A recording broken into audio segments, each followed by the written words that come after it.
Hey listeners, I want to tell you about the 34th PASA Sustainable Agriculture Conference happening February 5th through 7th in Lancaster, PA. You can register at pasafarming.org/HRN. That's PASA farming.org/HRN. This conference draws a diverse group of rural and urban farmers, educators, advocates, entrepreneurs, community groups, artisans, researchers, policymakers, home cooks and gardeners, youth, and others for 3 days of learning on sustainable agriculture and food systems topics. I went last year and I had a blast and I learned so much. So don't miss more than 80 educational sessions and an expansive trade show. Again, you can learn more and register at pasafarming.org/HRN. This episode is brought to you by Wisconsin Cheese. There's a reason when you think of Wisconsin, you think cheese.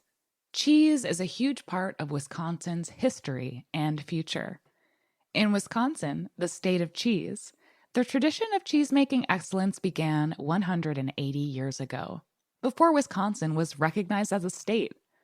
Immigrants traveled to settle in this lush green hills of Wisconsin, bringing their cheese-making traditions with them. These storied skills, combined with the freshest milk available, created a cheese-making culture that is uniquely Wisconsin. Wisconsin's 1,200 cheesemakers, many of whom are third and fourth generation, continue to pass on old world traditions while adopting modern innovations in cheese-making craftsmanship. Find your next favorite cheese at wisconsincheese.com. Hey everyone, Greg Benson here, and if you're a regular listener of The Speakeasy, you probably know by now that I've been working to bring 100% pure, actually good-tasting agave nectar to the United States for a minute. But I wanted to give you a bit of an update. I actually got to travel to the farm where these amazing plants have been growing for decades, and it was just a genuinely moving experience. I got to see these agave in their natural habitat and see what it means to Rogelio, the farmer, to be able to care for the descendants of the same agave that his grandfather was growing almost a full century ago. That's why I'm proud to announce Quixote Imports, a new venture that's dedicated to preserving these agave and, yes, still bringing in the same fantastic, earthy, lightly fruity agave nectar that's going to make you wonder why you've been wasting your time with the crap at the grocery store. Plus, our fans here at the Speakeasy can get free shipping at checkout with promo code SPEAKEASY, so don't wait. Head on over to QuixoteImports.com and see what agave nectar is actually supposed to taste like, and use promo code SPEAKEASY for free shipping. Salud. You're listening to Heritage Radio Network. So you don't charm the devil with your rock and roll load. Knows that country music's gonna save your soul. The devil runs his groove in them rhythm and blues that sound. It's gonna get you some in the end. Welcome back to The Speakeasy. I'm Damon Boelte. I'm Sother Teague. And I'm Greg Benson. And Damon, you're back. Welcome. Hey, First show of 2025, man. Thanks, guys. Sorry.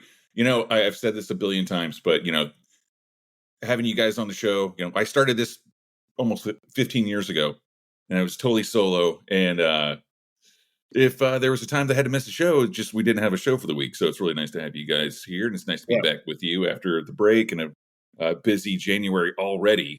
It's been kind of crazy, so I won't bore you with too many details. But one of the things that we're planning right now is Grand Army is going to be turning 10 years old in May. Wow. And we're going to have a big blowout. And so I'm already getting ahead of that planning. And it's going to be, we always have really crazy merch and, T-shirt designs and everything. So it's going to be pretty special. So looking forward to that and already getting ahead of it. It's not like my every year Tales of the Cocktail plans where I start planning in June. It's like we're giving ourselves some runway, so that's good. How are you guys doing? I'm doing good, and let me just ask, for anyone out there that this might apply to, if someone was savvy and cool enough to share a birthday with Grand Army, would they get some free merch or possibly even a free flash tattoo if they showed up on May 5th to Grand Army? You know what? I will personally see to that. Stick and poke? Yeah. You'll personally stick and poke for that one? Yes. Yeah, I will personally see to that. that I will personally tattoo the T-shirt design on your body, but stick and poke for sure. Excellent. Well, we got that on tape, so it's now legally binding. That's how podcasts work. Yeah. But the And- thing is, we open on Cinco de Mayo this year. I think because it falls on a Sunday, we're going to do Cinco de Cuatro. If you're an Arrested Development fan, so that'll be May 4th, which is also, it's Star Wars Day, which is May the 4th be with you. That's right. So there's a lot of fun shenanigans going around that holiday. So it's all good. Yeah, man. Well, speaking of fun shenanigans, joining us in the studio today, we've got. I actually think that was a pretty good segue. I'm not gonna lie. I think we really stuck the dismount there. Yeah. Speaking of fun shenanigans, we have a very fun shenanigan-filled guy coming to us live from London. We've got Ben Branson, who is the head of Seasn Bitters. Ben, welcome. Thank you so much for joining us, man. Thanks, guys. You just set the expectation there with making me out to be fun, but let's see. That's what we like to do. We like to set our guests up for failure here. It's how because we lead bitter, joyless lives, and this is the only thing that entertains us. Speaking of bitters, you are. What is actually your official title with Seasn Bitters? Oh, I mean, it probably changes, but founders probably. I mean, founder, maker, creator, slinger, whatever you choose. But yeah, Seasn's one of my little babies. Well, let's talk a little bit about how that came to be. Then, how did you come to be the proud papa of a bitters company? And we can get a little bit into what sort of makes Seasn a bit against the grain in the world of bitters as we talk about this too. Yeah, sure. So my life, I guess, in drink started with Seedlip, 2013, working on that project, and that took me 2 years to launch. And being the only kind of non-alc spirit out there with, back in the early days, there weren't loads of other ingredients we could use to kind of make cocktails. So that kind of, I went into a bit of a rabbit hole in the world of cocktail bitters, and I started making my own, and I started coming up with different blends, or we'd give some to bartenders, or we use them at events, and it was kind of like, this is great. Why don't more people know about cocktail bitters? These are such easy, brilliant additions to drinks that, I guess they do literally kind of season the drink, and you can take them in lots of different directions. And I trained to be a chef when I left school, so the opportunity to work with more ingredients that's focused on flavor was pretty cool, and it was absolutely drilled into me every day at cooking school. Seasoning. And we know that if we season food, it does make things taste better, right? It really, salt and pepper are there for a reason. And so, this was me playing around in my garage, probably 2017 onwards, nothing commercialized. And Seedlip was the focus. And I was lucky to sell the majority of Seedlip in 2019, and then that gave me a bit more time and a bit more capacity, and so started kind of properly diving into this space to make non-alc, vegan cocktail bitters that were really, really complex and really, really jam-packed full of awesome extracts and different ingredients that actually had a very simple application of, we've got a light one for like your lighter style drinks and a dark one for your dark style drinks. And cocktail bitters, I mean, I can bore you to death. You guys will know lots about cocktail bitters, I'm sure. But yeah, fascinating history, absolute monopoly from one brand, Angostura.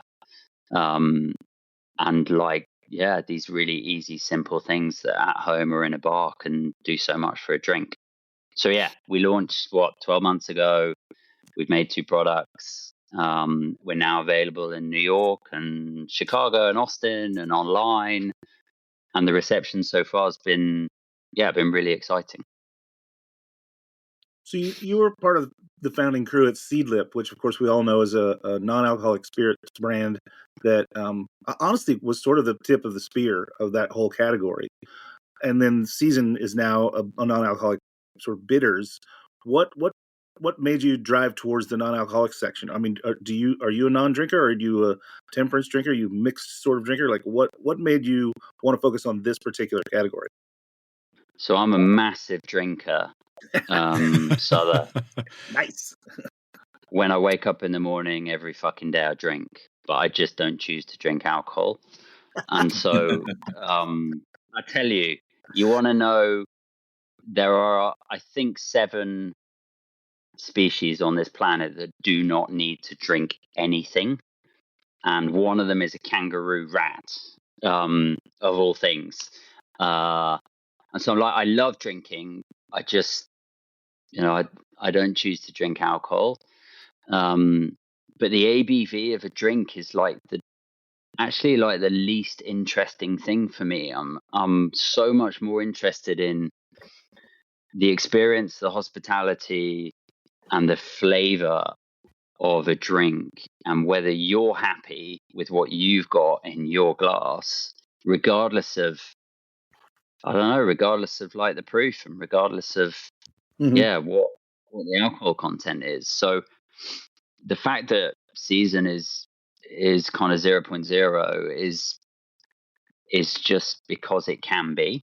And we're in some amazing menus in lots of great places in both alcoholic cocktails and non-alcoholic cocktails. And 94%, Nielsen did a study in the US, 94% of people who buy alcohol, according to their study, also buy non-alc, right? And so I'm least interested, I guess, in sort of sober people or the teetotal side. I'm much more interested in people who, like great drinks and like great cocktail bars and love that ritual, and are interested in kind of finding different ways to make their drinks, I guess, more delicious. There are other ways of getting high that might be preferable. And speaking of that, there, on your dark, I don't want to get too far ahead, but you have a Seasn Dark and a Seasn Light. Yep.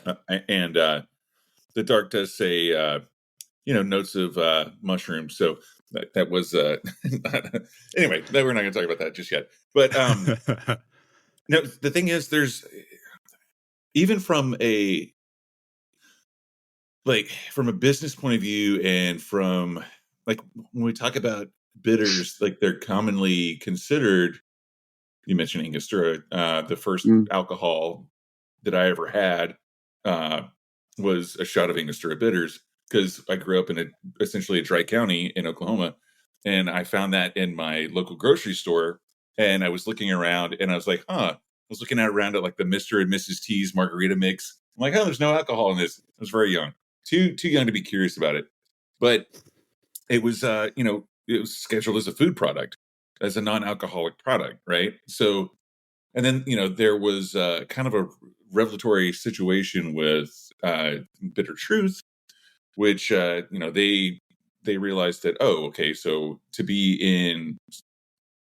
able, and specifically in the state of New York, which is the most backward on the blue log with alcohol and bitters, they were like, well, to put this in liquor stores, it has to have alcohol in it back then. So they created a second company called Berg and Hauk, where they were like, this is an alcohol product, But so, it's interesting to me that you decided to make a fully non-alcoholic bitters in the space where most people don't consider them alcoholic, even though we know that they are. Right. That's one thing that makes Dry January a little bit more tolerable for some. They can drink bitters and soda, and if you put enough in there, then you kind of have a cocktail, with some proof to it. So it's interesting to me that you went with a category of product that's commonly considered non-alcoholic just by how it's scheduled with the FDA and the TTB, to go with this. So did that free you up, or did it create some problems with development. For instance, like you mentioned extracts, and by definition, an extract typically is use alcohol to extract flavors from botanicals and spices. So was there like a certain thing that did you have to hit the lab? Did you have to use like a reverse like distillation, like a rotovap or centrifuge or things like that? I mean, like seriously, Greg. I mean, it's a valid question. No, yeah. Or No, de-alcoholize certain extracts. I mean, that's another process. Yeah, it's such a good question, Damon, because like you say, I do think most people, and certainly loads of people know Angostura, for example, but everybody's surprised when you tell them it's 44.7% ABV. Everybody. Like everybody. Mhm. More alcohol than vodka, So, basically, yes, that shocks exactly. people for sure. Yeah, it does. And if you make a non-alcoholic old-fashioned style drink or something that's stirred and short, and you add 3 dashes of Angostura to that, that's a 5% ABV cocktail. That is, you might have totally non-alcoholic ingredients apart from your bitters in there, but that's actually quite, it's a 5%. That's a bit stronger than a lager. Right.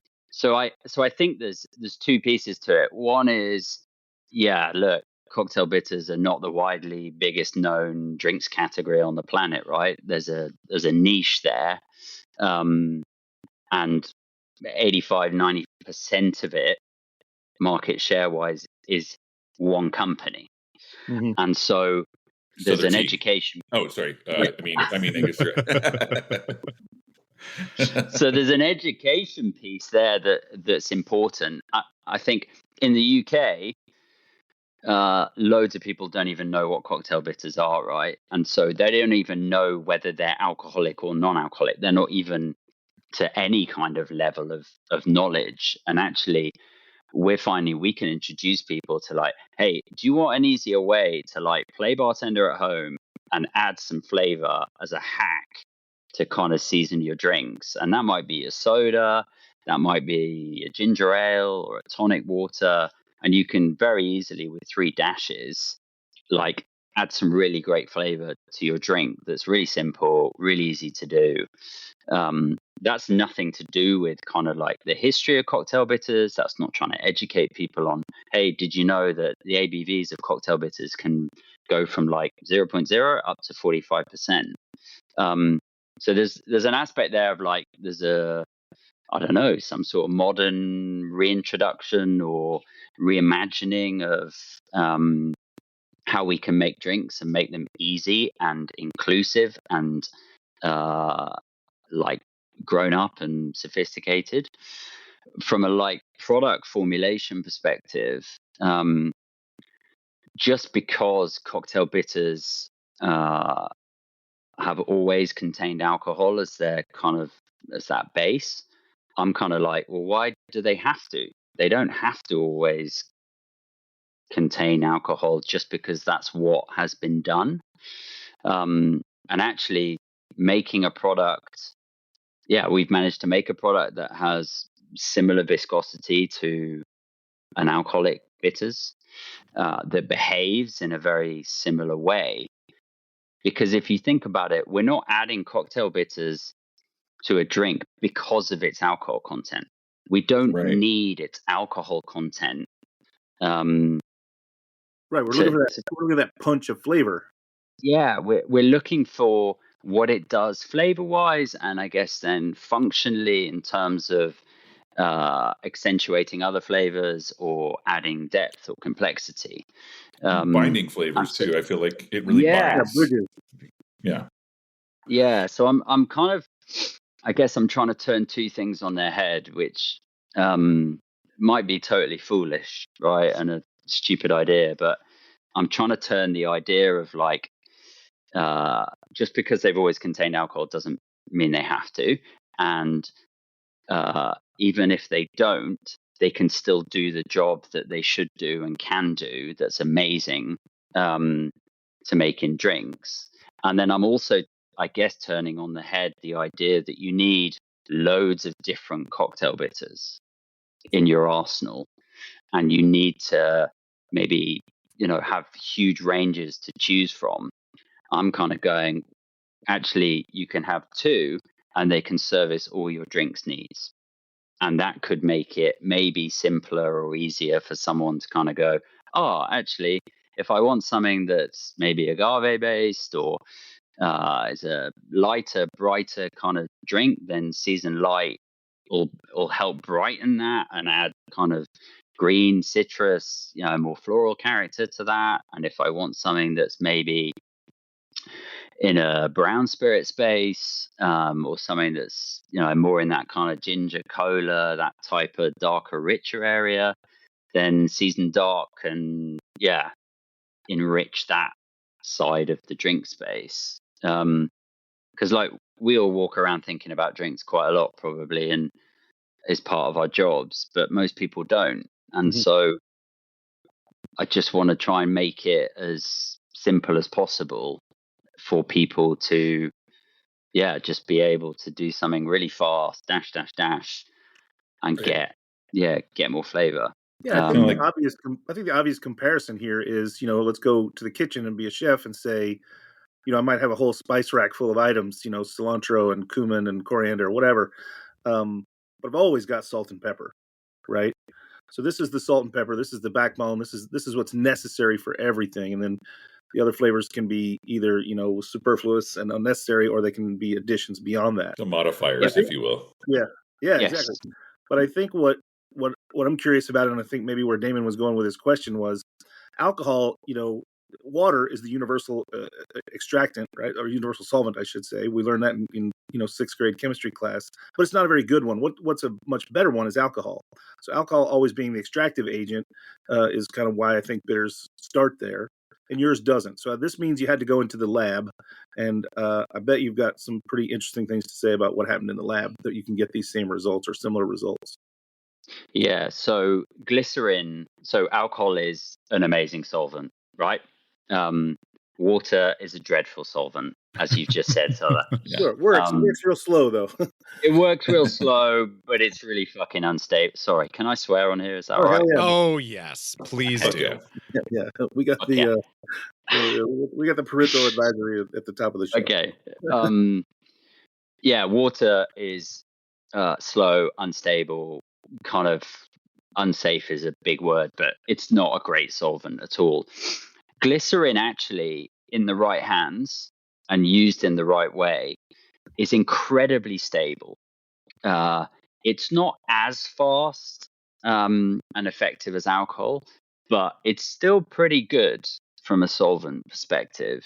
It's also a brilliant carrier, which is the other thing that alcohol is as well. I mean, like ethanol is so good on the three things that non-alc really needs, from like an efficacy of actual extraction, from a stability and micro preservation perspective, and then as a carrier of flavor.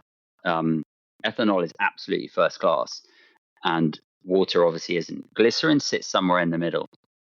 The challenge with glycerin, and by the way, I will say, like, we're working with like over 25 different plants across our two products. They all come, we've got natural extracts, we've got distillates, and we can play around with using ethanol in some of those distillates, but play around with the ABV and the concentration level. We can play around with things like, vacuum distillation, so we can play around with sort of leafier, lighter, brighter mints, that kind of side of things at lower temperatures. And so we've got, everything's done individually. So we're not making a blend. We're not kind of putting everything into something and then extracting it. We're talking about lots of individual extracts, which means I can blend, you can play around and actually develop a formulation. But glycerin, we've worked really, really hard so that our products have the same viscosity as alcoholic bitters. And therefore, what you'll find with some bitters out there that are glycerin based, they're really syrupy and they're really sweet.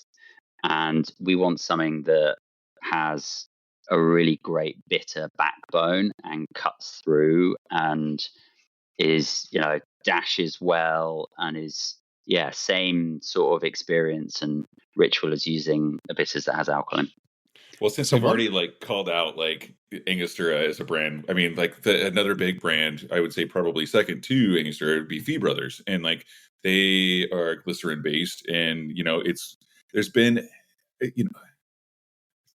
we have to give them their respect, as a big brand, and Joe Fee passed away a few years ago. He's a great guy. But the thing is, like when you taste that next to say like an alcoholic bitters, the texture is like so noticeable. First of all, Yeah. right? I mean, it's just like it kind of like lingers on your palate, and it doesn't cut the same way that say like an alcoholic bitters, like a high ABV bitters like Angostura does, right? So to me, I've always wondered about the glycerin thing and like how to like manage that. And I'm glad that you said that you do like all the ingredients separately and then you blend them, because like especially when you're talking about these lighter botanical like leafier things like mint and like cilantro and things like that, it's like you can't just say, okay, we're going to do 30 grams of this and 20 grams of this. It's like you actually have to, there's a QC element to it, because it's seasonality, it's perennial, there's things like that. So like, so I appreciate the fact that you're doing it that way, but can you speak a little bit more to the glycerin thing? Because like, to me, like, is there, I don't know if there's like,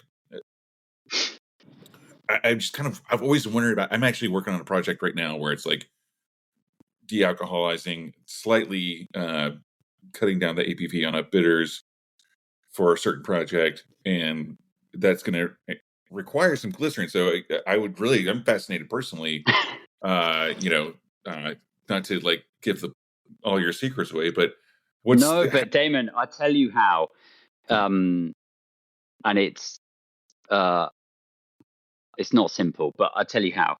Great.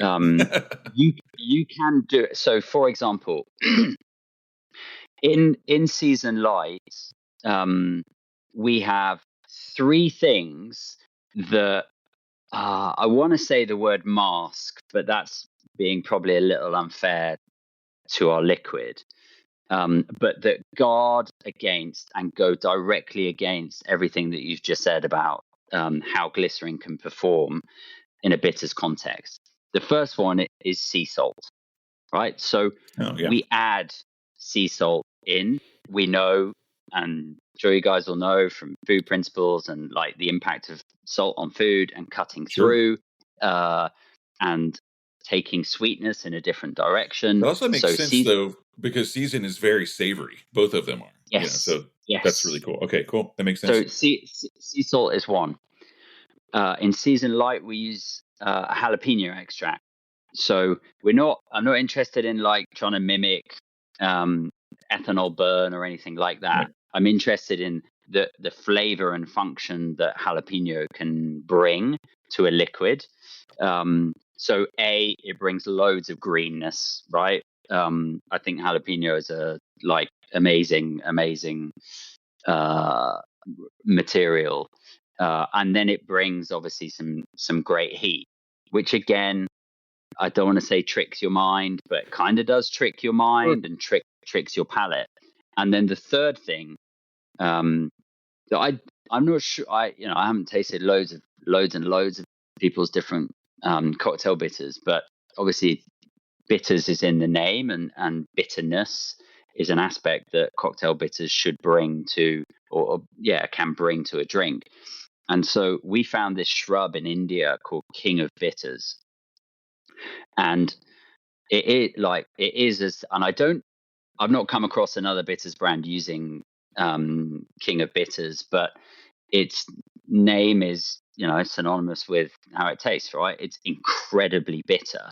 And so the bitterness, taking things having the right bitterness is another way to, I guess, guard against the potential of glycerin, right. of taking it, of keeping it, essentially breaking keeping down, it at bay. like kind of breaking down the heaviness of the weight of glycerin. It's like and like you said, like salt. Well, I love that you're coming from this at this from a chef point of view too, because I mean, Sother used to be, he was in the culinary world before he got, and he still sometimes dabbles in it, occasionally, like when he throws a little party. But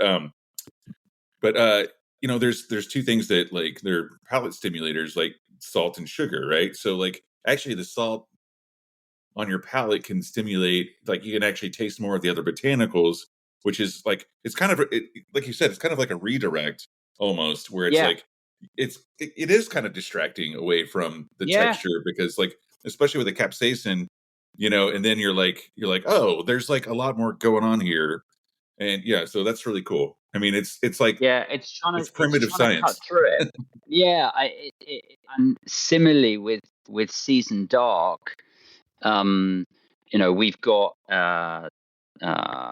red chili in there from a heat perspective. We've got Sarawak black pepper in there to do that same job that salt does, but in a different way. We've got this incredible Boletus mushroom extract, and that's taking you into the Outer part space. of your palate, into that umami, it's not quite into that space, into that umami kind of, into that umami realm.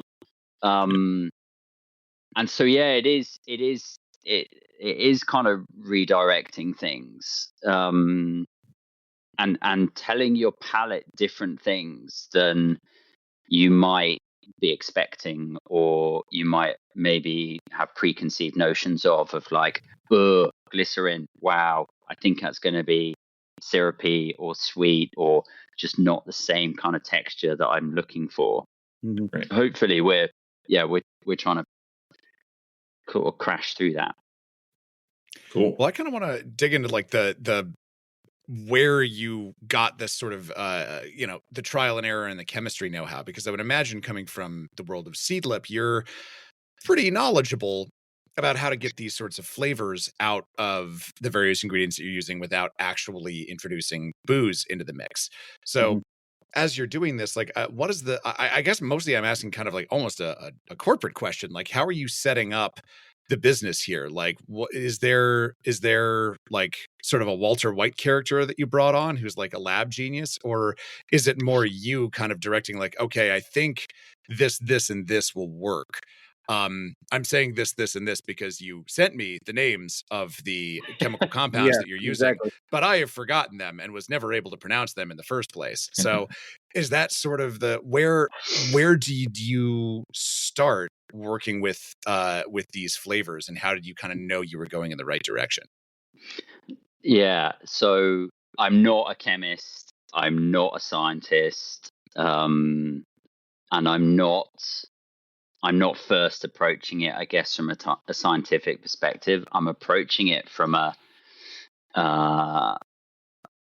don't think I have synesthesia, but I do see flavor in only one way, which is color. And I think you might have synesthesia, my friend. Yeah, I was going to say. I'm not a doctor, but okay, well, I play one on radio. Hey, look, I'm autistic too, and I know synesthesia. There's a correlation between autism and synesthesia.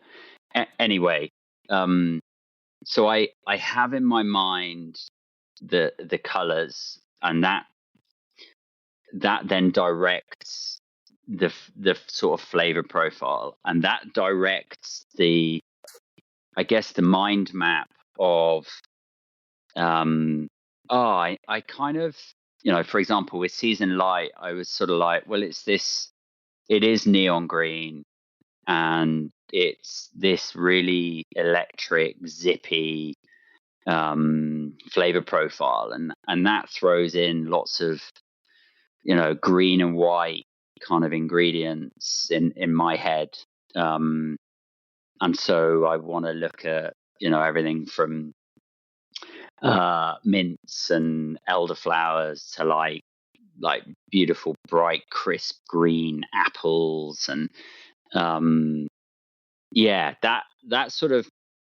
that's probably part of my process, just in terms of how I'm then approaching it. And so then I go, right, well, I'm not going to waste a lot of time trying to commercialize lots of individual ingredients. So what can I find that will get me to a fast point of going, yeah, I think there's something in this flavor profile of like, well, I know I can get my hands on, I've got a rotovat. I know I can get my hands on things like green apples and cucumber and mint and sea salt. And I did a project. I made a drink for a garden design show 7 years ago, and that introduced me to cis-3-hexanol because I wanted this. I wanted to spray. Whom were you introduced?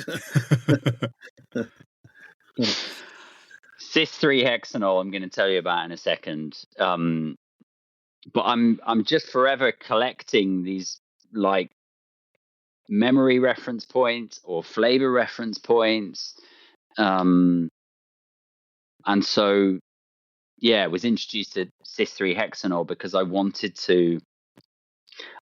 Basically, I tried distilling grass because I wanted a cut grass flavor, and the cut grass flavor I got from actual grass was not as good as cis-3-hexanol.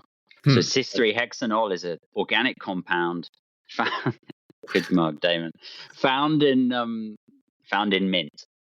So it's found in lots of plants, but actually after you extract the menthol from mint, sorry, this is getting really geeky. You tell me if your listeners are going to be like, this is what we came here for, man. Yeah, we're all nerds here, man. Let's do it. Let's ride the lightning. So most cis-3-hexanol in the world, and by the way, there's only 2 tons of this stuff produced a year globally. Like this is very rare, very expensive stuff. And after the menthol is extracted from mint, there are other compounds, right, that can be extracted, and one of those is this very unnatural sounding but incredibly natural in its form organic compound called cis-3-hexanol. And it is, I mean, it is just, there's no other way to describe it than kind of going, it is green and it is cut grass. It is like that absolute beautiful, fresh, delicious, kind of moorish, I want to smell this all the time kind of note. Can I actually jump in with a quick question here? Please, because you said please. this is found in mint, right? This is Yep. So one thing that you learn when you're first like being told how to be a good bartender is when you muddle mint, don't smash the crap out of it. You want to kind of like lightly bruise it because that releases the menthol. If you smash the crap out of it, you get bitter flavors that I've often found are kind of cut grassy. Is that what happens when you just like, really beat your mint up? Yeah, because remember, when you're smashing mint, all the cis-3-hexanol is still in there, right? And so all the compounds, when you're taking a plant in its kind of raw, pure form, before you do anything to it, they're all in there. And they're all, they can all be extracted in different ways. And so, yeah, the cis-3-hexanol will be what you are getting to, I guess, by overly pummeling the mint. And also on your nose, you're going to get all the menthol first. And then after that dissipates, you're going to be able to smell, you're going to be able to smell more compounds within the mint.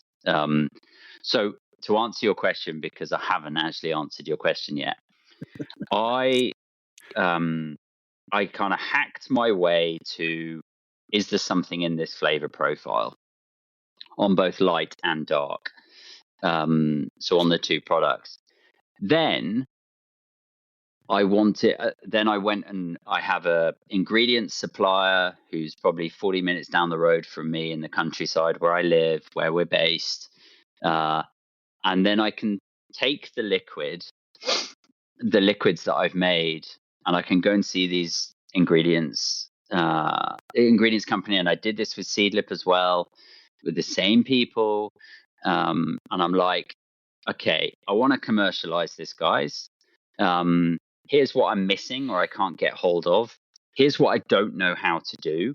But here's a picture of the vision and the kind of liquid that I'm creating in its kind of very experimental form. Help me commercialize it. Help me source the ingredients that I want to source. So, for example, help me source. I want to use cis-3-hexanol. Can you help me source it? And we then work together on commercializing the liquid. So that's what we did with Seasn Light. That's what we did with Seasn Dark. Silver, my other project. That's me not going to an ingredients company and doing that all in house with a totally different process and more science involved. So yeah, does that help? It does, yeah. And I think so.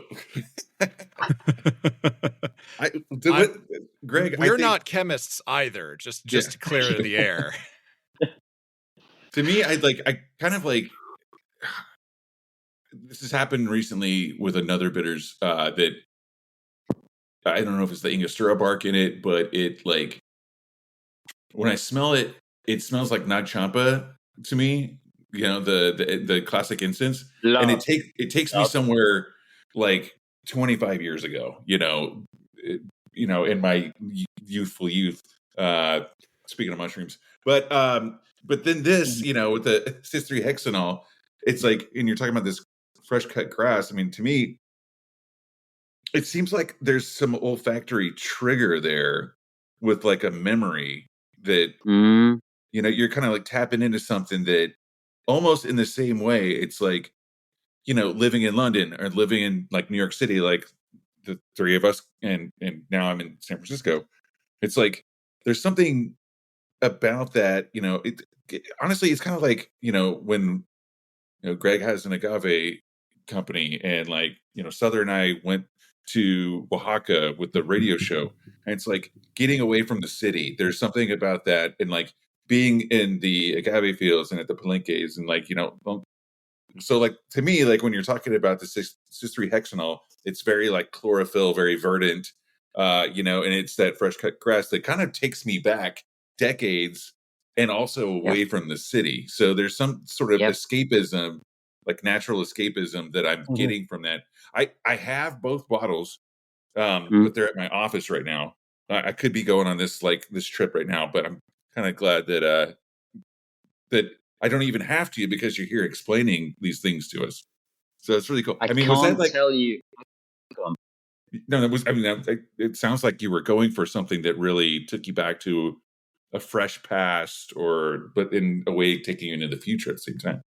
Yeah, Seedlip was all the Seedlip expressions are based on smell memories of mine, and all from childhood. And I've got to tell you this because I'm so excited about it. I'm playing around with trying to taste 73,000 trees, right? There are 73,000 tree species on this planet, and they are jam-packed with flavor that nobody really knows about. And I'm steadily making my way through understanding what they taste like, and then I'm applying a maturation process, and we're making these aged non-alcoholic spirits. It's another brand we're building in upstate New York, our next kind of distillery and maturation lab. And yesterday, so I've been toasting plumwood, toasting it, and then we blasted it with ultrasound, and I tasted it yesterday. And it took me back. Firstly, it tastes like plums. plum wood tastes like plums. How fucking cool. And who knew? And Who knew? secondly, it transported me back to like being an 8-year-old kid picking this variety of plums that we have in the UK called Victoria plums. I used to pick plums on the farm and I'd go and sell them to old ladies in the village. And then I'd use the money to go and buy sweets. That's by the by. But this took me back there. And, you know, we know like aroma and memory are so connected. Yep. That, yeah, I'm really chuffed when I hear like you saying, Damon, that took you back, you know, 20, 30 years. Like that's, yeah, I love, because it's individual in the other way. Like that's taken you back to your place, your memory. And we know that's what drinks can do. Full circle back to the guest experience too, you know. So it's you know, there's romance behind the science or science behind the romance, you know, I guess, you know, either way. Right. And there's something really cool about that, you know, it's even, you know, and going back to the alcoholic, non-alcoholic thing too, it's like, you think about like 11 Madison Park going like full vegan, you know, and like, you know, just like, but the experience is even more elevated because it's like, it's almost like there's more thought, you know, that goes into it. So it's really cool, man. This has been awesome, like having you on the show today. I'm actually, I feel like, it's great. Like clearly I'm preaching to the choir here, but like, it's so good to nerd out on this stuff. Oh yeah, absolutely. Oh yeah. No, Well, and I love, you know, I'm the podcast producer in me wants to end on the nice emotional note of like you being taken back to like picking plums as a kid, because like that's something we can all relate to, right? We've all like had those moments where like we taste something or we smell something and suddenly we're like, you know, 9 years old, like back in our grandmother's kitchen when she's like making, you know, blueberry pancakes or whatever, and like, isn't that a lovely feeling? And I feel like my instincts are like, no, let that be the last note. However, you're trying to taste 73,000 trees. Can we just for a brief second here at the end of the show, how many out of 73, how deep into this quest are you? Like, I am 1%? 12. I'm 12 years into this project, but not the application of it, right? So,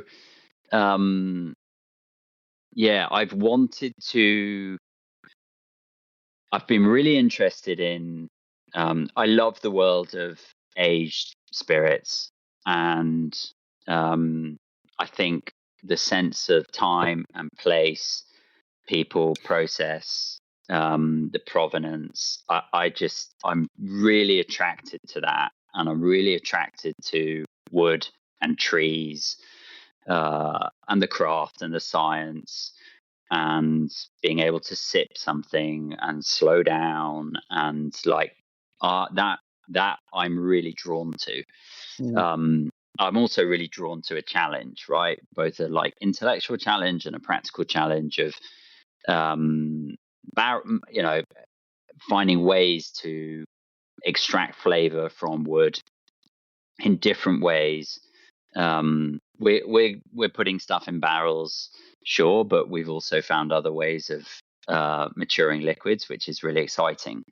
And within that, I get the opportunity to learn about trees and how they taste. And we know a lot about white oak and American oak, but there are 73,000 tree species on this planet, 9,000 more that experts believe haven't even been discovered. And so, I'm probably about 200 species in, right? I have 40 species in my forest at my home. Sother's like, this guy's fucking mental. I'm just doing some fast math in my head. 73,000. Let's divide that. If you wanted to do this job in 10 years, that's 7,300 a year. Divide that by 365 days. That's, you got to taste 20 trees a day. I've also got to find Every day, whether they're toxic or not. Right, I was going to say that. Yeah, that probably does take a few off the top. Yeah, That's true. there That you lightens go. the load a little bit. Yesterday I tasted 30 trees, right? So like, you're above pace then. I'm above pace. No, I need some help of other tasters and people who also want to. But I can't tell. Like, it sounds stupid, doesn't it? You taste maple wood, and it tastes like maple syrup and pancakes and like absolute heaven. And you taste pear and you taste cherry, and they taste like the fucking fruit. Like, it does what it says on the tin. It really does. Like, and it makes total sense. But then I've got, panga panga and coconut and bloodwood and rosewood and all these other amazing woods to taste. Because I think trees are massively underrated as a material for flavor. Totally. Well, that's badass. And if people want to follow not only Seasn, but your quest to taste every tree species on Earth, the non-poisonous ones anyway, where are some good places for them to follow you? You got a Instagram handle you want to plug? Yeah, so Seasn Your Drinks is for Seasn. Silver.labs is silver's the old English word for wood. So silver.labs, and we are coming to upstate New York. Hopefully opening our lab this summer, and we're going to make delicious drinks from American tree species and American grain. It's going to, and we are looking for someone to run that job post alerts, because it's the best fucking job in the world. I'm jealous. Back to New York. And I'm at seedlip_Ben on Instagram. Season's available online in the US, and popping up in great bars and restaurants around the country. Yeah, I think it's important to point out that it's Seasn, Seasn, Seasn, no O, right? Right. No O. Got to be cheeky with the spelling and marketing. It's number one. Yeah, to get that name. Yeah. My autocorrect on my phone didn't like it, but I do. Yeah, exactly. Mine still doesn't. Ben, the robots will figure it out. Ben, this has been awesome having you on the show today. This has been great insight into the product, and like getting even a little bit of background on some Seedlip as well, which I'm staring across the room at my little bar here, and I do have that in right in front, actually. But hey, I'm actually going to be in London at the end of April, so if you're going to be around, it'd be great to. Will you come and see us, Damon? Come and see the lab and come and taste some trees with me. Yeah, I'll be both in New York and London at the end of April, beginning of May. So we'll have to link up. But until then, this has been great. Can't wait to have you back on the show anytime you like that. We'll continue the conversation because, as Sother kind of almost pointed out, it seems like we're just like, at the tip of the iceberg here, and there's a lot more to discuss. So, and that's always the great thing about this show is having people back on. We've already now we know who you are. We just pick up where we left off. There you go. There you go. Yeah. Thanks for having me. Cheers, Ben. Great to have you. So that's it for the Speakeasy this week, right, Greg? That is, yep. And be sure to tune into heritageradionetwork.org for a lot more great programs just like this one. Plus, they are doing a listener survey right now. So go over there and check that out as well for a chance to win some cool, fun prizes. And if you want more of us, you can sign up and become a regular on our Patreon. You're going to get lots of goodies there, including ad-free listening, bonus episodes, video podcasts, so you can see Damon's great mug that says I Heart Weed, and all sorts of other things. And be sure to tune in next week when we're going to have Alex Hildebrandt from Suyo Pisco on. That's going to be a cool show. I'm excited. I love Pisco. I'm stoked to dig in. Me too. But for now, until next time, cheers, everybody. Cheers. Gang. So you don't shun the devil with your rock. The Speakeasy is powered by Simplecast. Thanks for listening to Heritage Radio Network, food and drink radio supported by you. Keep in touch at heritageradionetwork.org/subscribe.